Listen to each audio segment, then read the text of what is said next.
అడుగుతున్నాం. నీ పరిశుద్ధాత్మతో నింపండి. చేదు వచ్చిన ప్రజలందరిలో నీ పరిశుద్ధాత్మను ఉంచమని కూడా అడుగుతున్నాం. మేమందరం ఆత్మ కలిగి మా ప్రభావ నిన్ను ప్రార్థించేవారుగా, నిన్ను స్తుతించి, నిన్ను పాడి, నిన్ను కీర్తించేవారుగా మమ్మల్ని చేయించండి. నీ స్తోత్రాలు మీరు మహిమ పొందండి. మా ద్వారా నీ స్థుతులు స్తోత్రాలు చెల్లించుకుంటున్నాం. ఈ యొక్క ఎలక్ట్రిసిటీ నీ స్వాధీనంలో ఉంచుకుంటండి. మా ఇష్టత్వముని నీ స్వాధీనంలో ఉంచుకోండి. మమ్మల్ని అందరినీ కూడా నీ చేతులు సమర్పించుకుంటున్నాం. ఈ కార్యాన్ని నీ చేతులు సమర్పించుకుంటున్నాం. ప్రభావ ప్రారంభం నుండి చివరి వరకు తండ్రి నీ స్వాధీనంలో ఉంచుకుని మీరు అధ్యక్షత వహించి మహిమ గంట ప్రభావాలు మీరు ఆరోపించుకోమని కొడుచు యేసయ్య పరిశుద్ధ నామములో అడిగి వేడుకొంటున్నాం తండ్రి. ఆమేన్.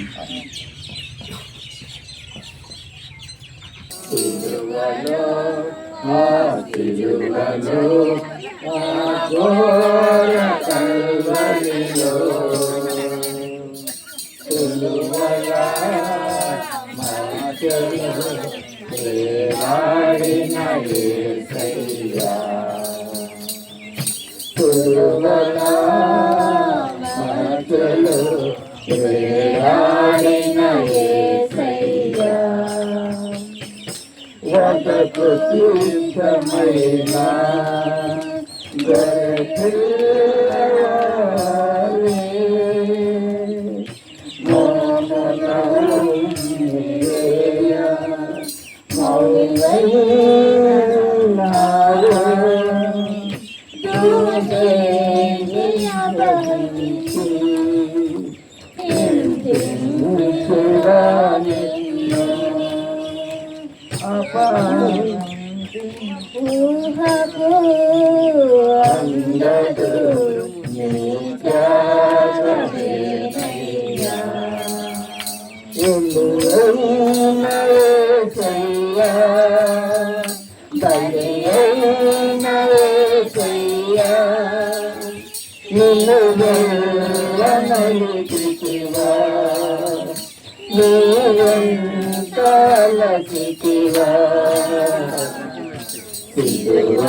నాకు ఘోర పాపమే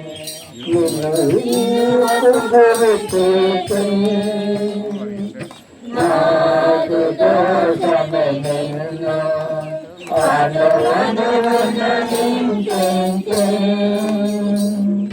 నాకు ఘోర పాపమే నిన్ను పిలువకు గురిచేసి నాకు దోషమెన్నో అనుభవించి నీవు కాచిన రక్తధారలే నా రక్షణ ఆధారం.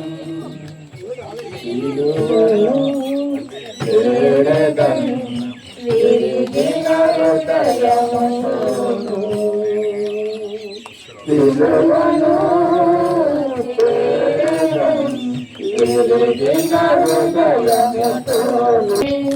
అనుగనున కొరడబలే మరణము గెలిచి తిరిగి లేచిన మృత్యుంజయుడా నీకు స్తోత్రము.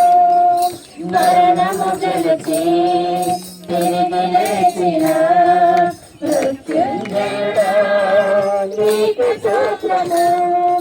మహిమ స్వరూప మా యేసయ్యా మహిమగా నన్ను మార్చినావా మహిమ స్వరూప మా యేసయ్యా మహిమగా నన్ను మార్చినావా అడుగడుగున రక్తపిందములే అడుగడుగున తొరడగాన పల్లెపోతూ దాచన కొడైతేనే నీకేలి బాధించితిని నీకేలి బాధించితిని మాకు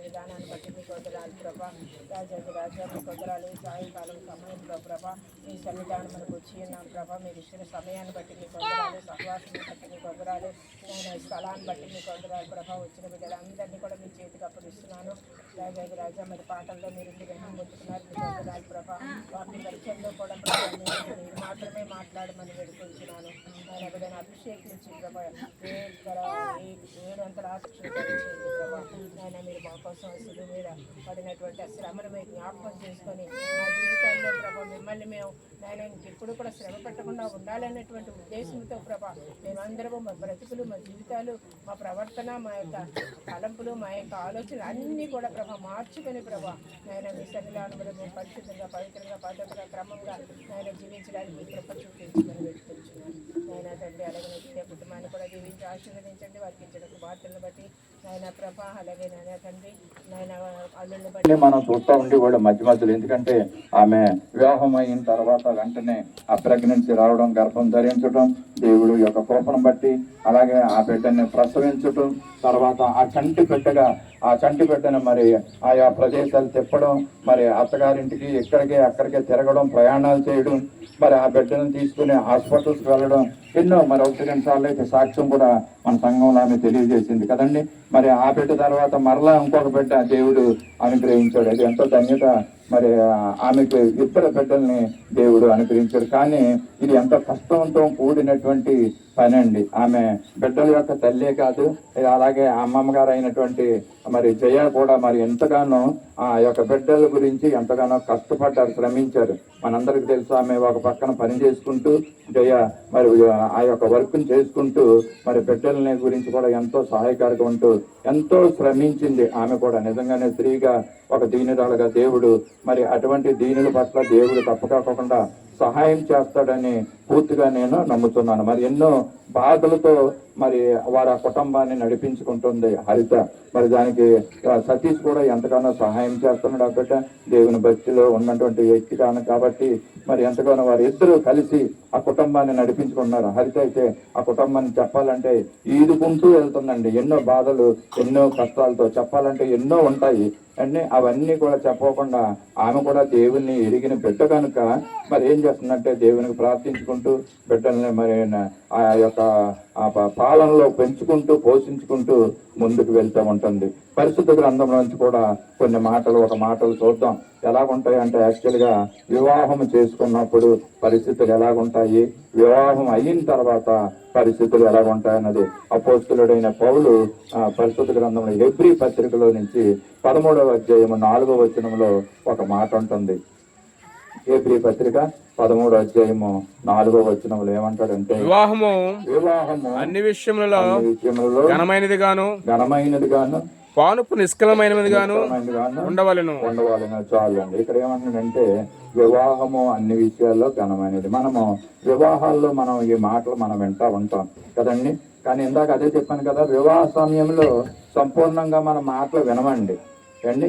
ఈ దినాన్నైనా కనీసం కొన్ని మాటలు వినడానికి మీ యొక్క దృష్టిని ఇటుపక్క పెట్టండి. పిల్లల పక్కన ఇంకా వదిలేయండి ఇంకా అండి. నేను మాట్లాడేది బాగా క్లుప్తంగా మాట్లాడుతూ ఉంటాను. ఈ మాటలు చిన్నవారికి పెద్దవాళ్ళకి అలాగే వృద్ధాప్యంలో ఉన్న వారికి కూడా ఈ మాటలు మరి అన్వయించుకోవచ్చు. ఎందుకంటే మీరు మీ యొక్క కుమార్తెల్ని, మీ కుమారుల్ని, అలాగే మీ యొక్క మనవరాల్ని, మనవల్ని ఏ విధంగా మరి పాలించుకోవాలో, నడిపించుకోవాలో ఈ మాటలు తెలియజేస్తూ ఉంటాయి పరిశుద్ధ గ్రంథం నుంచి. ఏమంటున్నాడంటే ఆ దినంలో, వివాహ దినంలో ఈ మాటను మనం సరిగ్గా వినమండి. ఏమంటాడంటే వివాహము అన్ని విషయాల్లో కంటే ఘనమైనదిగా ఉండవలెను అని అంటున్నాడండి. అండి మనం ఏం చేస్తూ ఉంటామంటే వివాహ దినాల్లో అడావిడి చేసేసి బోల్డ్ డబ్బులు ఖర్చు పెట్టి ఎంతో ఘనంగా చెయ్యాలి. ఈ మాట బైబిల్లో ఉన్న మాటను మనం ఎలా తీసుకుంటామంటే మన వివాహాలు ఘనంగా చెయ్యాలి. ఘనంగా చేయాలంటే ఎక్కువ డబ్బు ఖర్చు పెట్టాలి. లక్షల డబ్బుని అప్పులు తెచ్చి ఆ వివాహము అయితే పర్లేదు, కానీ మరి అందరికి నలుగురికి తెలిసేలాగా అది ఘనంగా చెయ్యాలంటే ఇలాగ చెయ్యాలని మనకి అంతవరకనే మనకు అర్థమవుతూ ఉంటుంది. బయట వాళ్ళు చెప్తూ ఉంటారు చాలా ఘనంగా చేయాలి వివాహం అనేసి. అలాగే బైబిల్ కూడా ఇదే మాట చెప్తూ ఉంటుంది, వివాహం ఘనంగా చెయ్యాలి అనేసి. కానీ అపోస్తలుడైన పౌలు చెప్తున్న మాట ఏంటంటే వివాహము ఘనంగా చేయమంటున్నాడు. ఉండవలెనని అంటే ఇది ఆ రోజుతోటి ముగిసిపోయిన విషయం కాదండి. ఇది నువ్వేదో ఘనంగా చేసేసి లక్షల డబ్బులు ఖర్చు పెట్టేసి తర్వాత రోజున మరి పరిస్థితులు ఎలా ఉంటున్నాయో మనకు తెలుస్తూ ఉంటాయి.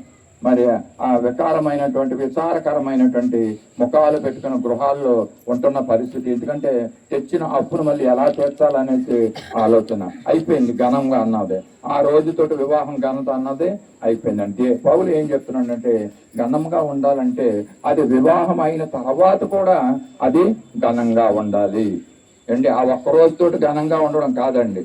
నువ్వు ఎలా ప్లాన్ చేసుకోవాలంటే వివాహాన్ని మరి జీవితకాలం అంతా కూడా, నీ జీవితం అంతా కూడా వివాహ జీవితము ఘనంగా ఉండాలి, ఘనంగా ఉండగలిగేదిగా అది ఉండాలని నేను తెలియజేస్తున్నాను. పౌలు కూడా ఇదే మాటలు తెలియజేస్తున్నాడు, ఘనమైనదిగా అది ఉండాలి. మరి మనం ఒక రోజునే బాజా భజంత్రీలు, డీజేలు, డ్యాన్సులు కదా, పెళ్ళి అనగానే ఇయ్యే కదా అడావిడి. తర్వాత రోజు మళ్ళీ మరి పరిస్థితులు వేరే వేరేగా ఉంటాయి. అత్తగారి సైడ్ నుంచి, ఇటు సైడ్ నుంచి ఏయో సూటుపోటు మాటలు, గొడవలు. ఆ రోజు సంతోషం తర్వాత మళ్ళీ కనపడదు. కానీ పౌలు చెప్తున్న మాట ఏంటంటే ఘనంగా ఉండాలనంటే వివాహము, నీ వివాహము మరి మిగతా రోజుల్లో కూడా ఘనంగా ఉండేదిగా ఉండాలండి. ఆ విధంగా మనం ప్లాన్ చేసుకోవాలి, ఆ విధంగా మనము ప్రిపేర్ అవ్వాలి, ఆ విధంగా మనం భార్య భర్తలతోటి జీవించాలని పౌలు భక్తుడు మనకి ఈ విధంగా మనకు చెప్తున్నాడు. సంవత్సరం వెంబడి సంవత్సరం రోజులు జరుగుతున్న కొద్ది మన భార్య భర్తల్లో మరి ఎలా ఉండాలంటే ప్రేమ మొదటి రోజున ఏ విధంగా అయితే ఎంత ప్రేమ ఉందో అంతే ప్రేమ మరి కడ వరకు కూడా ఉండాలని తెలియజేస్తున్నాను. మరి సతీష్ హరితల యొక్క వివాహం అయ్యి మరి 4 సంవత్సరాలు పూర్తయింది. 5వ సంవత్సరంలో కూడా వాళ్ళు అడుగు పెట్టారు. వాళ్ళు చూస్తుంటే మరి అన్యోన్యంగానే ఉంటున్నారండి కదా. మరి ఇది ఒక మంచి సాక్ష్యం. ఇది మరి ఒకసారి నేను ఏదో మామూలుగా మాట్లాడుతూ చిన్నజాయితో మాట్లాడుతున్నంటే అవునండి మా పెద్దల్లుడు మంచివాడు, మంచి వ్యక్తి అనేసి ఈ విధంగా ఒక మంచి సాక్ష్యం. అది చాలండి. నేను రోడ్డు మీద నిలబడి బండి మీద ఉండి మరి ఆమెతో మాట్లాడుతున్నంటే ఒక్క మాట చాలా మాట చెప్పింది అనమాట. అది ఒక గొప్ప సాక్ష్యంగా నేను తీసుకున్నానండి చాలు. ఎందుకంటే ఆయన వివాహం అయిన తర్వాత మరి ఆయన జీవించిన జీవితము, మరి వాళ్ళ పట్ల ప్రవర్తించిన ప్రవర్తన, మరి వాళ్ళు ఎంత దీనులుగా ఉంటున్నప్పటికీ కూడా ఆ అన్ని విషయాల్లో ఆ అబ్బాయి మరి తగ్గించుకుని వారితో కలిసి మెలిసి మరి వారు పెట్టింది తింటూ మరి ఏ విధమైన కంప్లైంట్లు చేయకోకుండా ఎంతో మరి కలిసి ఉంటున్నట్లుగా మనం చూస్తున్నాము. అంతేకాకుండా మరి సతీష్ తన భార్య అయినటువంటి హరితతోటి ఎంతో మరి కలిసిమెలిసిగా ఉంటున్నారు. మరి ఎంతో విధేయత కలిగి మరి కుటుంబానికి ఉంటున్నాడండి. భార్య మరి ఇక్కడ ఏమంటున్నారంటే వాక్యం నుంచి మనం చూద్దాం. ఒకటి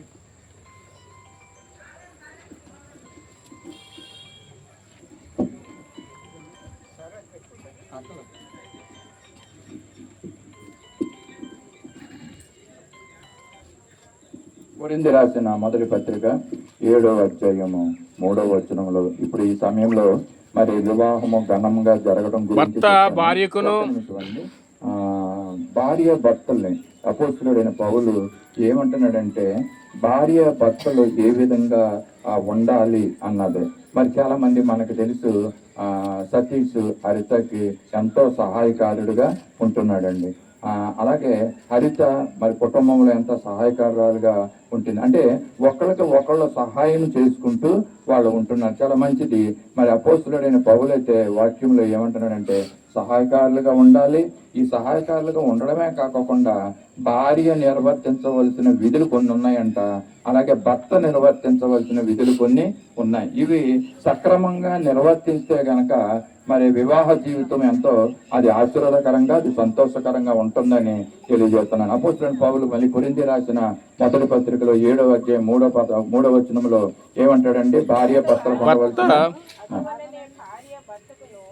భర్తకును వారి వారి ధర్మములను నడపవలెను అండి. వారి వారి ధర్మాలను నడిపించాలంటండి. అండి సహాయం కాదు ఇక్కడ అండి. భార్య భర్తకి, భర్త భార్యకి సహాయం. కొన్ని హైందవ కుటుంబాల్లో మనం చూస్తూ ఉంటాం, భార్యకి భర్త ఎంతగానో సహాయం చేసేస్తూ ఉంటాడండి, చాలా సహాయం చేస్తాడు. ఇంకా చెప్పాలంటే ఒక మాటగా భార్య కనుక పడుకొని ఉంటే ఈ భర్త మార్నింగ్ కనుక లేచినట్లయితే, తెల్లవారి తొందరగా లేచినట్లయితే ఈయన ఏం చేస్తాడంటే కిచెన్లోకి వెళ్ళి కాఫీని రెడీ చేసుకొచ్చి వచ్చి అమ్మగారికి ఇదిగో అండి కాఫీ తాగండి అనేసి తన భార్యకి ఇచ్చే పరిస్థితులు కొన్ని కుటుంబాల్లో ఉంటాయి. మంచిది, ఒక సహాయం చేసుకుంటాలో తప్పు లేదు. కానీ ఇది కాదు పరిశుద్ధ గ్రంథంలో దేవుడు తెలియజేస్తున్నటువంటి ఒక భార్య భర్త ఏ విధంగా ఉండాలన్న విషయాలు మరి ఏంటంటే మనకు తెలిసిన విషయాలు అవే, మరి సహాయపడడం అన్నమాట. కానీ అంతకంటే మించినటువంటి విషయాలు ధర్మాలన్నీ ఉన్నాయంటండి. భర్త ఆ ధర్మాన్ని భార్య ఎడల నిర్వర్తించాలంట, భార్య ఆ ధర్మము భర్త ఎడల నిర్వర్తించాలంటండి. ఏంటి ఆ ధర్మాలనంటే పౌలు చెప్తా ఉంటున్నాడు. ఎఫెసీ రాసిన పత్రిక 5వ అధ్యాయము 22వ వచనములో మొట్టమొదటిగా భార్య ఏ విధంగా తన భర్తకి ధర్మాన్ని నిర్వర్తించాలి మనం చూస్తున్నాం. ఎఫెసీ స్త్రీలారా ప్రభునకు వలె మీ సొంత పురుషులకు మీ భర్తలకు లోబడి ఉండు. సొంత పురుషులు అంటే మీ భర్తలకు లోబడి ఉండమని చెప్తున్నాడండి.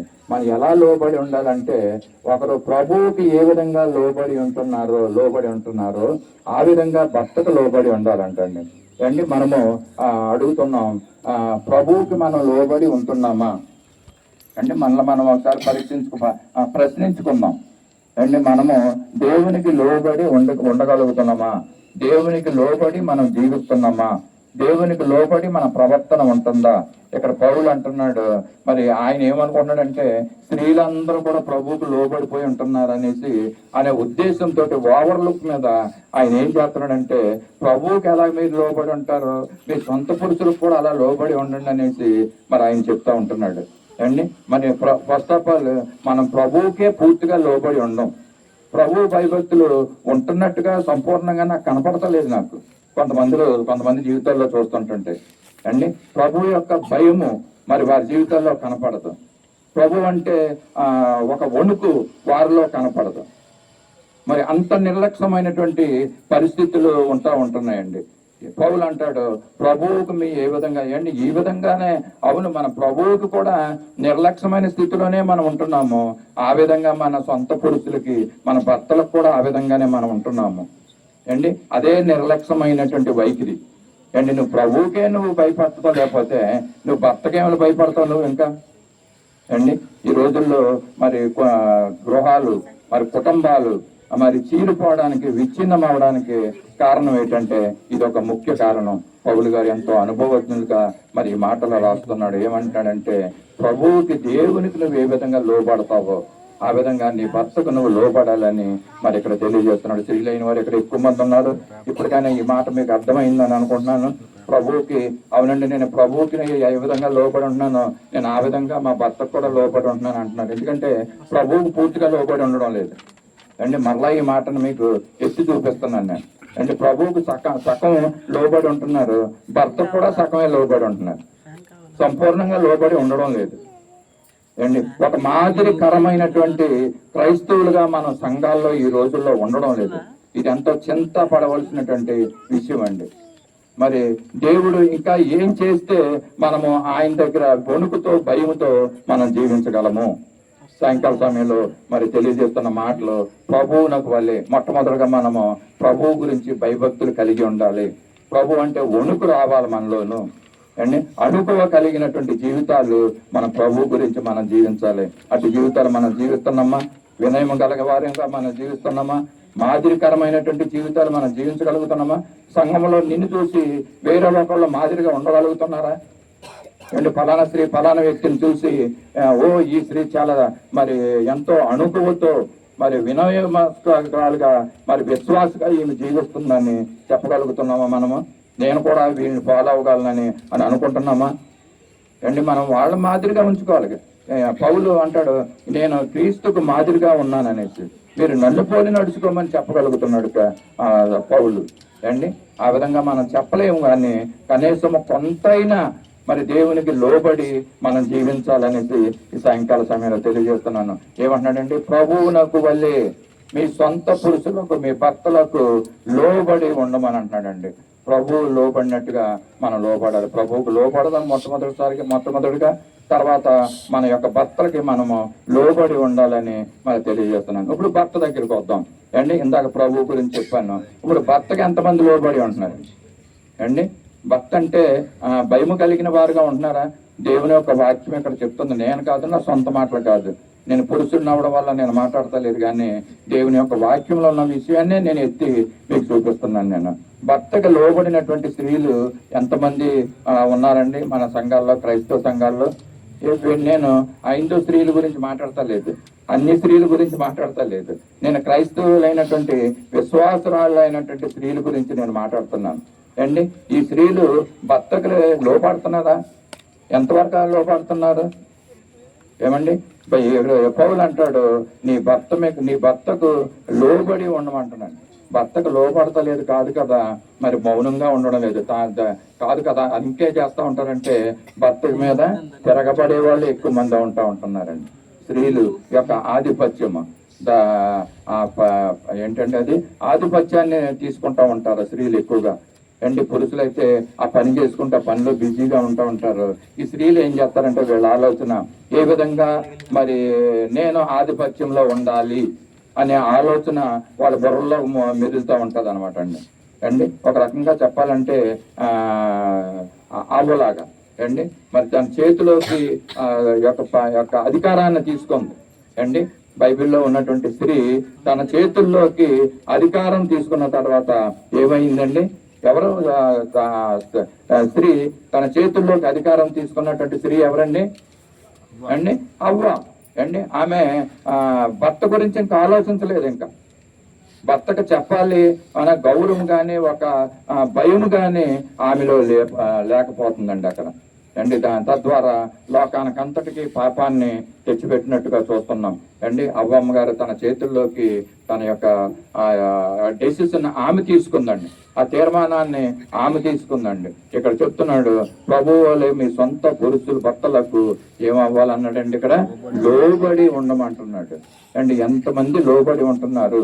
ఒకవేళ నువ్వు నిజంగా స్త్రీవై ఉంటే, క్రైస్తవురాలు అయి ఉంటే, విశ్వాసురాలు అయి ఉంటే నీ భర్తకు నువ్వు లోబడి ఉండాలి అంటాను. మరి స్త్రీలు అంటారు, ఏంటి నా భర్త చాలా కోపగస్తుడండి, ఎంతో కోపం అవుతూ ఉంటాడు, నన్ను తిడతా ఉంటాడు ఏంటి, నన్ను కొడతా ఉంటాడు, మరి నేను తిట్టకూడదా, తిరగబడకూడదా అని అంటే, మరి బైబిల్ అయితే తిరగబడమని అని అంటలేదండి, నీ భర్తకు లోబడే ఉండమని అంటుందండి.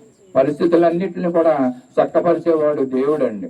నీ చేతుల్లోకి తీసుకోకూడదు దాని యొక్క కుటుంబం యొక్క అధికారము, అది దేవునికి అప్పచెప్పాలి. అది క్రీస్తే మరి యొక్క గృహానికి అధిపతి అని కొంతమంది గృహాల్లో బోర్డులు పెట్టుకుంటా ఉంటారు, కానీ క్రీస్తుని అధిపతిగా ఉంచుకుంటా లేదు. వాళ్ళు అవకాశం వచ్చిందంటే, సమయం వచ్చిందంటే మరి వాళ్ళే అధిపతిగా ఉంటారు గృహాల్లో. ఆధిపత్యం మరి వహిస్తూ నడిపిస్తూ ఉంటారండి. మరి ఇక్కడ చెప్తున్నారు, సొంత పురుషులకు భర్తలకి లోబడి ఉండాలనేసి తెలియజేస్తున్నారు. నేను అంటాను ఇక్కడ మరి హరితకి కంటే మరి మిగతా స్త్రీలు ఇక్కడ ఉన్న వాళ్ళకి ఈ మాటలు ఎంతో అవసరం అనేసి నేను అనుకుంటున్నాను. ఎందుకంటే వాళ్ళిద్దరు కూడా ఎంతో అన్యోన్యంగానే జీవిస్తున్నారు, మరి దేవునిలో భయంలో ఉంటున్నారు. మరి వీలు లేకే మరి ఇక్కడ మన సంఘానికి రాలేకపోతున్నారు, కానీ వాళ్ళు అక్కడ కూడా వెళ్ళి సంఘానికి అమ్మగారు వెళ్తున్నారు కదండి. సత్త గారు కూడా ఇక్కడే ఉన్నారండి. ఈ మాట మంచి సాక్ష్యాన్ని కూడా మనం వింటున్నామండి. మరి వాళ్ళిద్దరూ కూడా మరి దేవుని మందిరానికి వెళ్ళడం, మరి దేవుని యందు భయభక్తులు కలిగి ఉండడం మనము చూస్తూ ఉంటున్నాం. ఒక మాట మీకు చెప్పాలి, ఏ స్త్రీ అయితే తన భర్తకు లోబడదో అండి, ఏ స్త్రీ అయితే తన భర్తకు లోబడదో తన కుటుంబము ఇదిగో నాశనం పక్కకే మరి అడుగు వేస్తున్నట్టుగా మనం తెలియజేయవచ్చు. ఏ స్త్రీ అయితే తన భర్తకి లోబడి ఉంటుందో మరి ఆ యొక్క కుటుంబము అంచెలంచెలుగా దేవుడు ఆశీర్వదిస్తాడు. ఎందుకంటే ఈ మాటలు చెప్పేది దేవుడు మరి తెలియజేస్తున్నాడు. మరొక మాట చూద్దాం. మరి భార్య ఏ విధంగా తన భర్త ఎడల లోబడి ఉండాలన్న విషయాన్ని ఎపిసి అపొస్తలుడైన పౌలు ఎపిసి రాసిన పత్రిక 5వ అధ్యాయము 3వ వచనంలో త్వరగా ఈ మాటలు చూసి మనం ముగించుకుందాం. పౌలు చెప్తున్న మాటలు ఎపిసి 5వ అధ్యాయం 3వ వచనం. అదేనండి, జాగ్రత్త తర్వాత చదవమ్మా.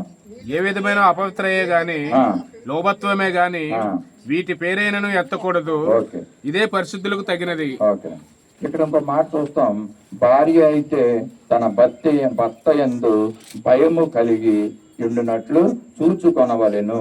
భార్య అయితే తన భర్త యందు భయము కలిగి ఉండినట్లు చూసుకోవాలండి. అండ్ ఇందాక లోబడి ఉండమన్నాను, లోబడే ఉండరు కానీ భయము కలిగి ఉండమని చెప్తున్నారు మీరు అని అంటారు అండి. భయం అన్నది ఇంకా అసలు ఉండదు అంటే. భర్త అంటే భయపడే భార్యలు ఎవరన్నా ఉన్నారండి అంటే? భర్త అంటే భయపడే భార్య అండి ఆ రోజులు పోయినాయి కదండి. ఇంతకుముందు హైందవ కుటుంబాల్లో, సమిష్టి కుటుంబాల్లో మరి భర్త అంటే భయపడే పరిస్థితులు ఆ దినాల్లో ఉండేయండి. ఈ దినాల్లో భర్త అంటే భయపడే పరిస్థితులు లేవు. మరి ఇక్కడ అపోస్తలుడైన పౌలు ఏం చెప్తున్నాడంటే, భార్య అయితే తన భర్త యందు భయము కలిగి ఉండినట్లు చూసుకోవాలని అంటాడు అండి. ఇది క్రైస్తవ భార్యలకు, మరి హైందవులైన వారికి, ముస్లింలకి ఇదంతా కామన్ అనమాట. ఆ స్త్రీ ఎవరైనప్పటికీ కూడా అండి భర్తకు మరి భయపడే స్త్రీగా ఉండాలనేసి మరి తెలుస్తున్నాం. అంటే భయం అంటే ఏంటంటే, ఒకవేళ భర్త వచ్చినప్పుడు ఏదో వణుకుతూ ఉండమని అంటలేదండి నేను ఇక్కడ అండి. భర్త అంటే అంటే వణకవలసిన పని లేదు, కానీ భర్త అంటే భయము కలిగి ఉండాలి. అంటే కొంచెమైనా గౌరవించడం అనమాట. ఈ రోజుల్లో కొంతమందిని నేను అబ్జర్వ్ చేసి చూస్తూ ఉంటాను, భర్త అంటే ఏమాత్రము గౌరవం లేనట్టు పరిస్థితుల్లో కొంతమంది భార్యలు ఉంటూ ఉంటారు అండి. అదంతా ఆ ఇల్లు, ఆ గృహము, ఆ ఆస్తి అదంతా తనకు రాసి ఇచ్చేసినట్లుగా అండి. ఈ భర్త అన్నవాడు ఏదో దాసుడుగా ఉంటున్నట్లుగా ఫీల్ అయ్యి ఏదో ఈవిడేదో మహారాణిలాగా ఫీల్ అవుతూ అలాగ కొన్ని కుటుంబాలు మరి నడుస్తూ ఉంటాయి అండి. మరి ఇక్కడ అపోస్తలుడైన పౌలు ఏమంటాడంటే, భార్య భర్తని ఏం చేయమంటానంటే గౌరవించమంటున్నానండి అంటే. క్రైస్తవులైన స్త్రీకి ఇది చాలా అవసరం. భర్త అంటే ప్రేమ వలకపోయడం కాదండి, భర్త అంటే గౌరవం ఉండాలి. ఇందాక ఏం చెప్పానండి, సహాయాలు చేసుకుంటాం కాదు. భర్త భార్యలు ఏం చేయాలంటే ఒకరి ధర్మాలు ఒకరు పాటించాలంట. ఈ ధర్మాలు బైబిల్లో ఉన్నాయండి.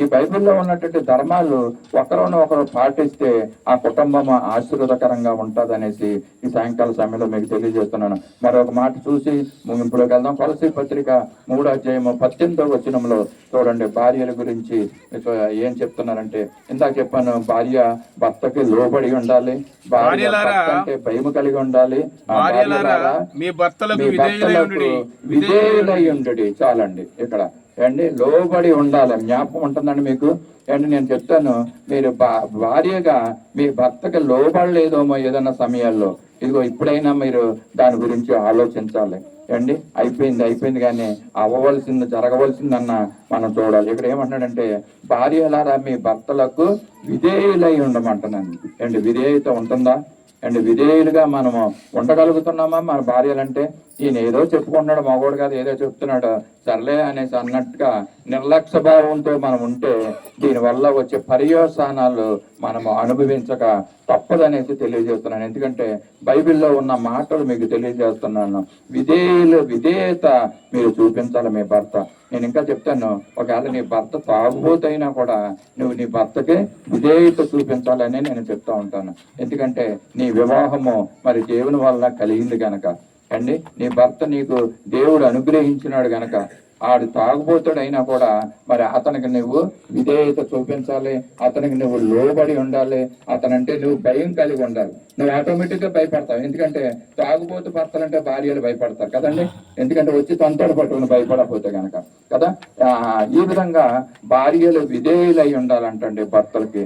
మరి అవిధేయులుగా ఉంటే ఆమె యొక్క కుటుంబము నష్టపోయే పరిస్థితులు ఉంటున్నాయండి. అండి ఈ విధంగా మరి భయపడమని అంటలేదండి, తాగుబోతు భర్త వచ్చి కూడితే భయపడమని అంటలేదు. కానీ మరి నిజంగా నీలో దేవుని భక్తి ఉండి నీకు దేవుడిచ్చిన భర్త కనుక ఆయన అండి భర్త గురించి నువ్వు భయము కలిగి ఉండాలనేసి ఇక్కడ తెలియజేస్తున్నానండి. ఇశ్రాయేల్ ప్రజలంట్ల మరి వీళ్ళు భార్యలు అవిధేయులుగా ఉంటున్నప్పుడు వాళ్ళు ఏ విధంగా వారి యొక్క కుటుంబము నష్టపోతుందో ఇశ్రాయేల్ ప్రజలను జ్ఞాపకం చేస్తూ ఉంటాడు దేవుడు.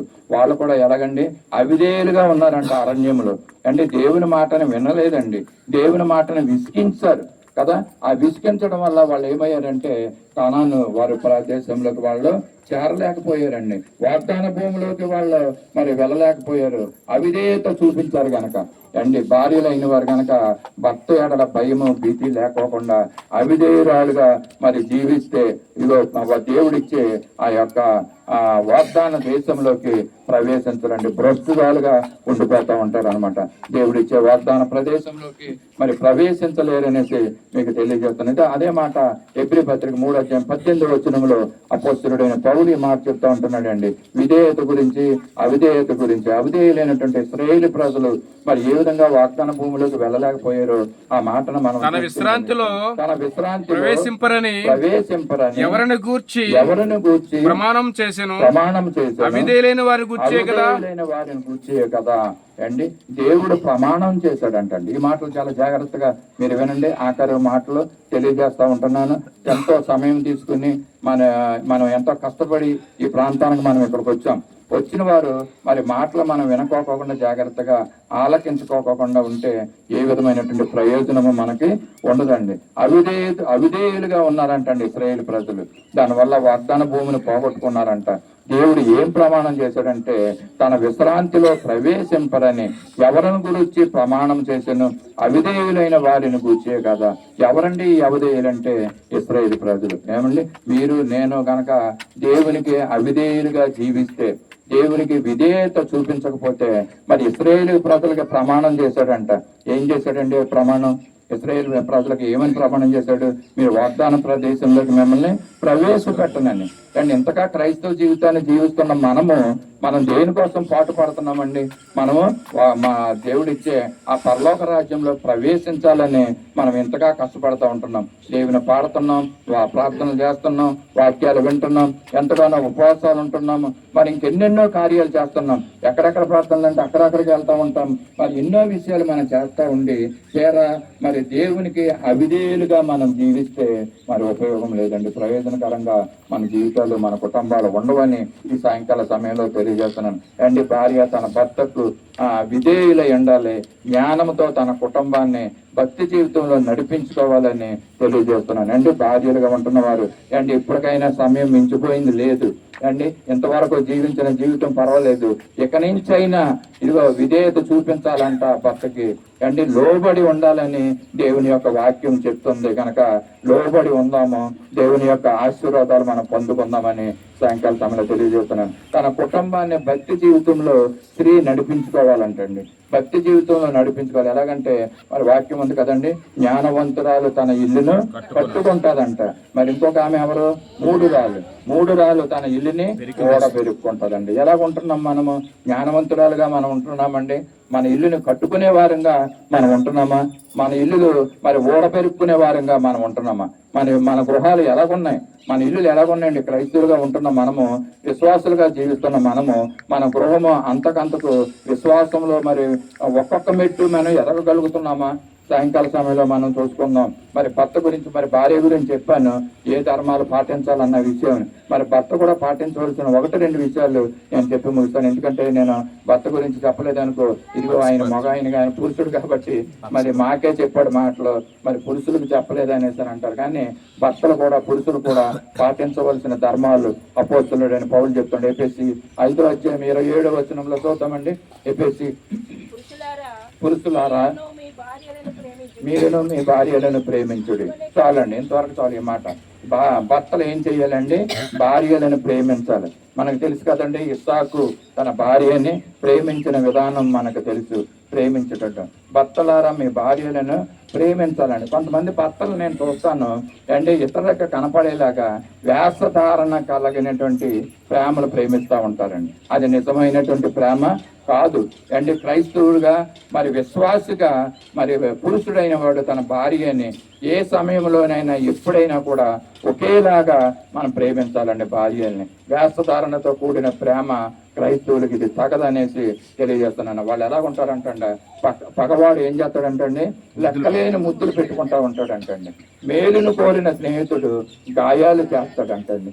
భర్త ఎలా ఉండాలంటే అండి ముద్దులు పెట్టడమే కాదు అండి, ఆమెను సరైన విధంగా మరి అన్ని పరిస్థితుల్లో అన్ని సమయాల్లో ప్రేమించేవాడుగా ఉండాలని ఇక్కడ మరి తెలియజేస్తున్నాను. మరి ఇంకా పురుషుల గురించి ఇంకొక మాట చెప్పి నేను ముగిస్తాను. పేతురు మొదటి పత్రిక 3వ అధ్యాయం 7వ వచనంలో పురుషుల గురించి ఎలా ఉండమంటున్నాడంటే, అటువలనే పురుషులారా జీవమను కృపావరములో మీ భార్యలు మీతో పాలువారై ఉన్నారని ఎరిగి ఎక్కువ బలహీనమైన ఘటమని భార్యను సన్మానించి ఈ ప్రార్థనలకు అభ్యంతరం కలగకుండానట్లు. ఇక్కడ ఏమంటున్నాడంటే పురుషులకు ఏమన్నాడు, ఇక్కడ ఎంతమంది పురుషులు ఉన్నారో తెలీదు అండి. పురుషులకు ఏం చెప్తున్నాడంటే మరి భార్య బలహీనమైన ఘటమని. అవును కదండి, భార్య నిజంగా చెప్పాలంటే కుటుంబాన్ని అంతా నడిపిస్తుంది, మరి ఈదుకుంటూ వెళ్తూ ఉంటది. కానీ మరి కొన్ని సమయాల్లో సరైనటువంటి నిర్ణయాలు తీసుకోలేనటువంటి పరిస్థితులు, అదే బలహీనమైనటువంటి ఘట్టమని అని అంటారు. కాబట్టి పురుషుడైన వాడు స్త్రీని ఏం చేయాలంటండి, సన్మానించాలంటండి. సన్మానించడం అంటే దండలేసి కుర్చీలో కూర్చోబెట్టి ఇది కాదండి. సన్మానించడం అంటే స్త్రీని తన భార్యని గౌరవించవాలంటండి. మరి కొంతైనా మరి ఆమెను గౌరవించాలంట, జ్ఞానముతో కాపురం చేయాలంటండి. ఈ జ్ఞానము లేకే మరి పురుషుల్లో మరి కుటుంబాలు అటు ఇటు వెళుతున్నటువంటి పరిస్థితులు మనము చూస్తున్నాం. దేవుడిచ్చే జ్ఞానాన్ని కోరుకోవాలండి పురుషులైన వారు. దేవునికి తన జీవితాన్ని అప్పగించుకోవాలండి. మరి మా కుటుంబాన్ని ఈ విధంగా నువ్వు నడిపించు ప్రభు అని ఆయన చేతుల్లో పెడితే దేవుడు తప్పుకోకుండా మరి ఆయన చిత్త ప్రకారంగా మరి మా కుటుంబాలని నడిపిస్తూ ఉంటాడండి. ఇక్కడ ఏం చేయాలంటే స్త్రీలని సన్మానించమంటే స్త్రీలను గౌరవించాలంట. కనీసం మరి స్త్రీ అంటే మరి భార్య అంటే కృతజ్ఞత కలిగి ఉండాలంటండి. మరి ఆ కృతజ్ఞత కూడా ఎలా ఉండాలంట, అది పైకి చూపించకూడదండి. ఇదిగో నా భార్యని నేను అలా ప్రేమించేస్తున్నాను. ఇంకా చెప్పాలంటే సాయంత్రం వచ్చినప్పుడు ఏ వస్తువులు తీసుకురావడం అండి, చీరలు కొనుక్కురావడం, ఇది భార్యని గౌరవించడం కాదండి అండి. అది ఒకరోజు తాత్కాలికమైనటువంటి పరిస్థితులు అవి అండి. భార్యని నువ్వు మరి జీవితాంతము కూడా దేవుడు మీకు ఇచ్చిన ఆయుష్ దినాలన్నీ కూడా నీ భార్యని నువ్వు గౌరవించే విధంగా నువ్వు ఉండాలని దేవుడు తెలియజేస్తూ ఉంటున్నాడు. ఆఖరిగా ఒక మాట చెప్తాను. కొలసి 3వ అధ్యాయం 19వ వచనంలో ఏమంటున్నాడంటే భార్యలను ఏ విధంగా చూడమంటున్నాడో చెప్పేసి నేను ముగిస్తాను ఈ మాటని. కొలసి 3:19 ఒకే ఒక మాట ఉంది అక్కడ.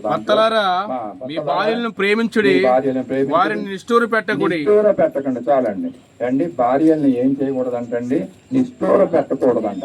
అంటే బాధ పెట్టకూడదంట భార్యల్ని. భార్య యొక్క కళ్ళల్లో కన్నీళ్లు తేకూడదంటండి. కన్నీళ్లు తెప్పించుకోకుండా భర్త ఉండాలంటండి అండి. పెళ్లి ప్రమాణాలు చేసేటప్పుడు మనం చేసేస్తూ ఉంటాం కదండి. ఇది మొదలుకొని జీవితాంతం వరకు కష్టమందు సుఖమందు కలిమియందు లేమియందు అండి నీకు లోబడి ఉంటాను, నేను ప్రేమిస్తాననేసి మనం వాగ్దానం చేసేస్తూ ఉంటాం. కానీ మరి ఆ వాగ్దానాలు మరి మిగతా సంవత్సరాల్లో జీవితాల్లో అవి నెరవేరుతున్నావా, అవి మనం జ్ఞాపకం చేసుకోవాలి అండి. స్త్రీలుగా పురుషులుగా ఇక్కడికి వస్తున్నటువంటి వారు మరి ఉంటున్నటువంటి వారు మరి భార్యని సన్మానించాలి, భార్యని గౌరవించాలి. భార్య అయితే తన భర్త ఎడల భర్తకు లోబడి ఉండాలండి, లోబడి జీవించాలి. భర్తని మరి ఆయన భయము కలిగి ఉండాలి అని అన్నాడండి. ఇక్కడ ఆఖరిగా మాట చెప్తున్నాను. ఇదిగో భార్య అంటే సంఘము గురించి ఇప్పటి వరకు భౌతికమైనటువంటి విషయాలు నేను తెలియజేశాను. ఒక మాట చెప్పి నేను ముగిస్తాను. మరి వధువు సంఘము అండి. భార్య అంటే వధువు సంఘముగా ఉంటుంది, భర్త అంటే క్రీస్తు. మరి క్రీస్తు ఎడల మనందరం కూడా వధువుగా ఉంటూ ఆయనకు మనము లోబడి ఉండాలండి. అండి. ఇది చాలా ప్రాముఖ్యమైనటువంటి విషయము. దేవునికి వరుడైనటువంటి క్రీస్తుకి మనం లోబడి మనం జీవించాలి. మరి ఆయనైతే మనల్ని ప్రేమిస్తున్నాడు అండి.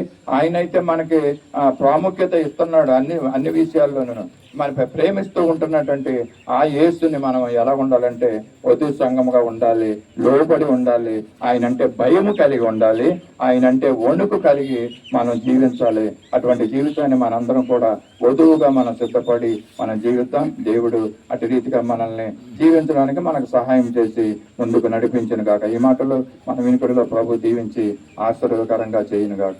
ఆమె ఈ సమయంలో ఈ యొక్క మాటలు మన వినికిడిలో మరి ఆశీర్వాదకరంగా ఉన్నట్లు ఫలించినట్లు మరి ఆఖరి ప్రార్థన మనం చేసుకుందాం. మన మధ్య ఉన్నటువంటి విజయ్ కుమార్ గారి ముందుకు వచ్చి మరి ప్రార్థన చేయవలసిందిగా కోరుతున్నాం.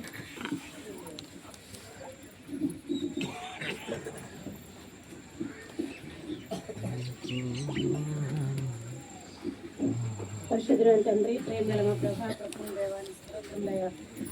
మీకు వందనాలు ప్రభాని స్తోత్రములు స్తుతులు వందనాలు ప్రభాని స్తుతులు చెల్లించుకుంటున్నాం ప్రభా.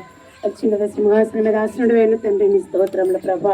నైనా మరి యువ తండ్రి నాయన అన్నాడు మా పూర్వీకులు నాయన మా ప్రభా పెట్టిన నాయన మీ యొక్క ప్రభా తండ్రి నాయన మరి 40 రోజులు నైనా నీ యొక్క నువ్వు అన్నాడు మా కోసం మీరు పడిన సిలువ మీద పడిన శ్రమలు జ్ఞాపకం చేసుకున్నటకు నైనా ఈ 40 రోజులు కూడా మాకు అనేకులు కూడా ప్రభా నువ్వు తనను అనుగ్రహించావు మా పూర్వీకుల ద్వారా కూడా ప్రభా.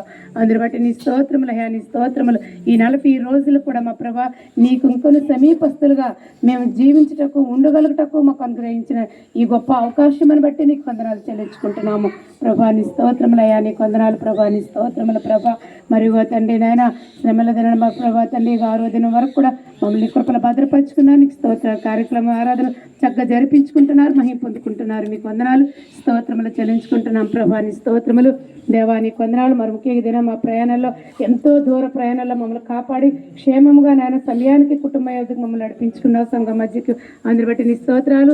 నీ దీని సేవకుని సిలువ చెట్టు మరుగుపరిచి మీరు హెచ్చరించిన లేఖనాలు బట్టి మరొకసారి మీకు వందనాలు ప్రభా. నాయన నువ్వు స్తోత్రాలు అన్ని విషయాల్లో నాయన నీవు ప్రభా నా తండ్రి నువ్వు మాకు సమస్తము నువ్వు మాకు దేవుడుగా మాకు భర్తగా నువ్వు మాకు అధికారముగా మాకు రక్షకుడు మా విమోచకుడు మాకు ఆదరణకర్తగా దేవాలు మాకు శిరస్థాయిలో మాకున్న ప్రభా. నీ స్తోత్రాలు అన్ని విషయాల్లో కూడా నీ వాక్యానికి నీకు మేము లోబడేటట్లుగా మాకు సహాయం చేయండి. లోబడి స్వభావాలు మాకు అనుగ్రహించండి. కేవలం నీ వాక్యానికి లోబడితే చాలు ప్రభా. నాయన పరిస్థితులన్నీ అనుకూలంగా జరుగుతాయని నాయన నీ వాక్యం సెలవిస్తుంది ప్రభా. దేవా నీ వాక్యానికి మేము విధేయులటకు నీ వాక్యానికి లోబడి ఉండటకు కూడా మాకు సహాయం చేయండి. మేము లోబడి జీవించాలంటే మీ పరిశుద్ధాత్మ సహాయం మాకు ఎంతో అవసరం తండ్రి. ప్రతి ఒక్కరు కూడా మా ప్రభా నాయన తండ్రి స్త్రీ అని పురుషుని దేవా చిన్న బిడ్డలు పెద్ద బిడ్డలు యవనస్తులు కానీ ప్రతి ఒక్కరు కూడా నీ వాక్యానికి లోబడేటట్లుగా సహాయం చేయమని ప్రార్థిస్తున్నాం తండ్రి ప్రభా. నీ స్తోత్రములు అయ్యా, నీకు వందనాలు ప్రభా.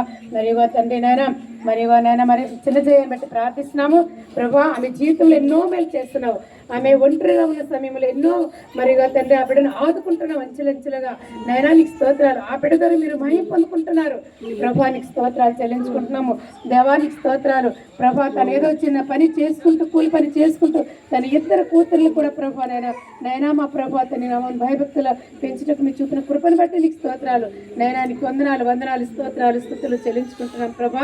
నీకు వందనాలు దేవా స్తోత్రాలు. అదుకో మధ్య ప్రభా అతను బట్టి మరి తన భర్త సతీష్ని బట్టి మరి మీకు వందనాలు. అవును ప్రభా నైనా ఆ బిడ్డల పరిశుద్ధ వివాహము నైనా మరి తండ్రి శక్తి సువార్త సంఘం ద్వారా ఎంత చక్కగా అంచెలంచెలుగా కార్యక్రమాలన్నీ కూడా మీరు జరిపించుకున్నారు ప్రభా. నీకు వందనాలు స్తోత్రములయ్యా, నీకు వందనాలు ప్రభా. నీ స్తోత్రాలు ప్రభా. నైనా నీకు వందనాలు ప్రభా. నీకు స్తోత్రాలు. ఒకరికొకరు క్షమించుకొని ఒకరికొకరు ప్రేమగా ఉండేటట్లుగా అట్టి భాగ్యాన కుటుంబానికి ఆ బిడ్డలకి ఇద్దరికి మీరు ఇచ్చారు ప్రభా. నీకు స్తోత్రాలు. పరిస్థితులు అర్థం చేసుకునే జ్ఞానాన్ని సతీష్కి ఇచ్చావు ప్రభా. నీకు వందనాలు స్తోత్రాలు స్తుతులు చెల్లించుకుంటున్నాను ప్రభా. నీ స్తోత్రములయ్యా, నీకు వందనాలు ప్రభా. నీ స్తోత్రాలు వందనాలు దేవా. నీ స్తోత్రాలు. వారిద్దరిని మీరు ప్రేమించి ఇచ్చిన 2 బిడ్డలు బట్టి నీకు వందనాలు ప్రభా. నీకు స్తోత్రాలు. ఆ చిన్న బిడ్డలు 2 గడిచిన దినాల్లో అనేకమైన బలహీనతల నుంచి ఆ బిడ్డలు మీకు తప్పించుకుంటూ వచ్చావు ప్రభా. నీ స్తోత్రముల ప్రభా. నీకు వందనాలు ప్రభా. నీకు వందనాలు స్తోత్రాలు స్తుతులు చెల్లించుకుంటాం. సతీష్ చేస్తున్న బిజినెస్ ని కూడా మీరు దీవించండి, ఆశీర్వదించండి. వాటిపై మీ కనికరం మీకు అందృష్టి ఉంచండి ప్రభా. నీ స్తోత్రాలు ప్రభా. నీకు వందనాలు ప్రభా. మేము చూసిందైతే మేము విన్నిందైతే ప్రభా ఆ బిడ్డ నీ మీద కేవలం నీ మీద ఆధారపడి బ్రతుకుతున్నట్టు చేసినట్లుగా మేము విని ఉన్నాం ప్రభా నాయన. అట్టి గొప్ప సాక్ష్యాన్ని బడికి ఇచ్చావు, అందరి బట్టి నీకు స్తోత్రాలు వందనాలు స్తుతులు చెల్లించుకుంటున్నాం ప్రభా. నీ స్తోత్రములయ్యా, వందనాలు ప్రభా, నీ స్తోత్రాలు. మరి నేడు దినాన్ని బలహీనంగా ఉన్నారు అని తెలియజేయగానే ప్రభా సంఘమంతా కూడా మేము అందరం ప్రార్థన చేస్తాం ప్రభా బిడ్డల కోసం తండ్రి. ఈ దినం ఏ విధంగా రావాలని నీ సందులో మేము అడిగినప్పుడు దేవా నువ్వు రప్పించావు ప్రభా. ఆశగల ప్రాణులు తృప్తిపరిచే దేవుడు అని మరి జయమ్మ కూడా ప్రభా ఎంత తన అల్లుడు కూతురు రావాలని ఆశపడింది ప్రభా. నేను బిడ్డలు మీరు రప్పించుకున్నారు ప్రభా. బిడ్డకి ఇచ్చిన స్వస్థతకే మీకు వేలాది వందనాలు స్తోత్రాలు స్తుతులు చెల్లించుకుంటున్నాను ప్రభా. ఈ స్తోత్రములయ్యా నీకు వందనాలు. అలాగే అంతా కోసం కూడా ప్రార్థిస్తున్నాను. మీరు ఒక తండ్రి తన భర్తను ప్రేమించి మీరు ఇచ్చిన చిన్న బిడ్డను బట్టి మీకు వందనాలు ప్రభా. నీ స్తోత్రములయ్యా తండ్రి. ఆ యవన బిడ్డలకి 9 మంది భయభక్తులు కలిగి జీవితాలు మీరు ఇచ్చినందుకు మీకు వేలాది వందనాలు స్తోత్రాలు స్తుతులు చెల్లించుకుంటాము. అంత భర్త కూడా మారు మనసు రక్షణ దయచేయండి, తన అత్తగారికి కూడా మారు మనసు రక్షణ దయచేయండి. క్షేమము నెమ్మది భద్రత ఆ కుటుంబాన్ని దయచేయమని ప్రార్థిస్తున్నాను తండ్రి. ప్రభా నీకు వందనాలు. మరియు తండ్రి చక్కని గృహం ఇచ్చారు ప్రభా, నీకు వందనాలు. నువ్వు గొప్ప దేవుడు తండ్రి, నీకు స్తోత్రములయ్యా, నీకు వందనాలు. మరియు గృహం నాయన కావాలని వెతికినప్పుడు చక్కని గృహం చూపించావు ప్రభా, నీకు స్తోత్రములయ్యా, నీకు వందనాలు ప్రభా. నాయన నీ స్తోత్రాలు. ఈ గృహంలో మీరు ఉండండి. ఈ గృహం చుట్టూ మీ కెరబులు కాపుదలు గురించండి నాయన. ఈ గృహంలో ఉన్న ఒకవేళ ఏమైనా మీకు ఆయస్కరమైన ఏమైనా ఉండడాలైతే వాటిని తొలగించండి ప్రభా. నాయన అపవిత్రమైన అవిధేయతకరమైన ఏమైనా ఉండడాలైతే తీసివేయండి నాయన. పరిశుద్ధత పరచండి. మీ యొక్క దేవతల కాపుదలి బిడ్డలకు ఎల్లప్పుడూ దయచేయమని వేడుకుంటున్నాము. దేవాని స్తోత్రాలు. గృహం ఇచ్చిన హౌస్ వానర్స్ని కూడా మీరు దీవించండి, ఆశీర్వదించండి. వారికి మంచి మనసు ఇవ్వండి, వారికి మారు మనసు రక్షణ దయచేయమని ప్రార్థిస్తున్నాం తండ్రి. ఏ విధంగానే మా ప్రభా ప్రాబ్లమ్స్ వ్యతిరేకతలు మరి ఏమైనా తొందరగా బిడ్డలు కలగకుండా కాపాడండి ప్రభా. నీకు వందనాలు. దేవాని స్తోత్రాలు. సతీష్ తల్లి గారు కూడా ఇద్దరు మా మధ్య ఉన్నారు. నేను ఆమెను బట్టి నీకు వందనాలు. ఆమెకి ఇచ్చిన విశ్వాస జీవితాన్ని బట్టి ప్రార్థన జీవితాన్ని బట్టి మీకు వందనాలు స్తోత్రాలు స్తుతులు చెల్లించుకుంటున్నాం ప్రభా. కూడి వచ్చిన సంఘ బిడ్డలందరూ కూడా మీ చేతులకు అప్పగించుకుంటున్నాం. ఈ దినమంతా మా సంఘ బిడ్డల ప్రయాణంలో పనిబాట్లు మీరు తోడై ఉన్నారు ప్రభా. నీకు వందనాలు దేవా స్తోత్రాలు. వారికి ఇచ్చిన ఆసక్తిని బట్టి నేను వారికి ఇచ్చిన బాధ్యతను బట్టి నేను విశ్వాసాన్ని బట్టి మీకు వందనాలు స్తోత్రాలు వందనాలు చెల్లించుకుంటున్నాం ప్రభా. నీ స్తోత్రాలు. ఈ సమయం ముందు కూడిన ప్రతి బిడ్డలు మీ చేతులకు అప్పగించుకుంటున్నాం ప్రభా. నీకు స్తోత్రములయ్యా, నీకు వందనాలు ప్రభా. రాలేకపోయిన బిడ్డలు కూడా మీరు జ్ఞాపకం చేసుకుని మరొకసారి సమయాన్ని వారు సద్వినియోగం చేసుకోగలటకు సహాయం చేయండి. కనికరించమని బ్రతిమలాడుకుంటూ ఇంతవరకు నీ సన్నిధి మాకు తోడుగా ఉంచారు ప్రభా. నీకు వందనాలు స్తుతులు చెల్లించుకుంటూ ఈ కొద్ది మనల నజరడని యేసుక్రీస్తునామమున పెట్ట అడిగి వేడుకుంటున్నాము తండ్రి. అలా కూర్చునే ఉండండి. పరలోక ప్రార్థన ఆశీర్వదించు. పరలోకమందున మా తండ్రి, నీ నామం పరిశుద్ధపరచును గాక, నీ రాజ్యం వచ్చును గాక, నీ చిత్తం పరలోకమందు నెరవేర్చున్నట్టు భూమి ఎందుకు నెరవేరును గాక. మాకు కావలసిన అందిన ఆహారం నేడు మాకు దయచేయండి. మా రుణస్తులను క్షమించిన ప్రకారం మా రుణము క్షమించండి. మమ్మల్ని శోధనలో తేక కీడును తప్పించండి. ఎందుకంటే రాజ్యము బలము మహిమ నిరంతరం నీవున్నావు తండ్రి. ఆమేన్. మన పరమ తండ్రి అయిన దేవుని దివ్యమైన ప్రేమ, మన ప్రభువును రక్షకుడైన యేసుక్రీస్తు యొక్క కృప, సర్వసత్యములో నడిపిస్తున్నటువంటి పరిశుద్ధాత్మ దేవుని యొక్క అన్యోన్య సహవాసము, ఈ దినము ఈ యొక్క ప్రార్థన కూడా ఆరంభిస్తున్నటువంటి జయ యోగ అలాగే సతీష్ తండ్రి హరిత కుటుంబానికి తండ్రి చేరువచ్చిన సంఘానికి ఇప్పుడు ఎల్లప్పుడూ సదాకాలము తోడయిండి నడిపించును గాక. ఆమేన్. ఆమేన్.